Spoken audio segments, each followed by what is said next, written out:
16 নম্বর ওয়ার্ডে আমাদের পাড়া আমাদের সমাধান শিবির।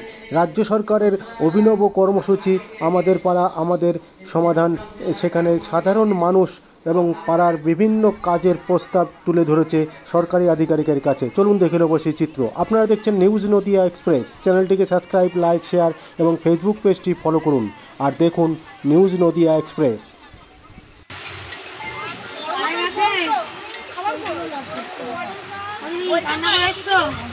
প্রতিটা বুথের জন্য 10 লাখ টাকা বরাদ্দ রয়েছে।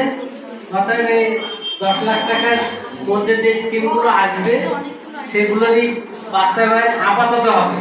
বাদ বাকি স্কিমগুলো কিন্তু আমাদের পোর্টালে রয়ে যাবে পরবর্তীকালে সরকার। তাই আপনারা আপনাদের প্রস্তাবগুলো এমন প্রস্তাবগুলো যাতে মিটে যায় সেইভাবে আপনারা প্রস্তাব দেবেন। আমরা প্রস্তাব বুবাইদা, আজকে এই যে 16 নম্বর ওয়ার্ডে যে আমাদের পাড়া আমাদের সমাধান ক্যাম্প হচ্ছে, কি দেখলেন, কি বুঝলেন? মানুষের উৎসাহ, মানুষের উদ্দীপনা, মমতা বন্দ্যোপাধ্যায়ের উপর মানুষের আশা ভরসা, তাই তো এত মানুষের ঢল দেখতে পাচ্ছি। আমাদের 16 নম্বর ওয়ার্ডের কাউন্সিলররা উপস্থিত ছিলেন, আরও কাউন্সিলরগণ, চেয়ারম্যান সকলে উপস্থিত ছিলেন। মানুষের দল তাদের ছোটো ছোটো কাজ কী করতে হবে এগুলো হয়তো ইতিমধ্যেই এই ওয়ার্ডের কাউন্সিলর বলেছে, তারা হয়তো কাজটা করেছে, সেটা আবার করার ইতিহাস করতে হবে।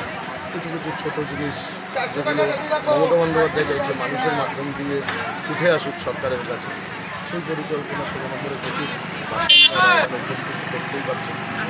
কী নাম আপনার? আনন্দবাদী।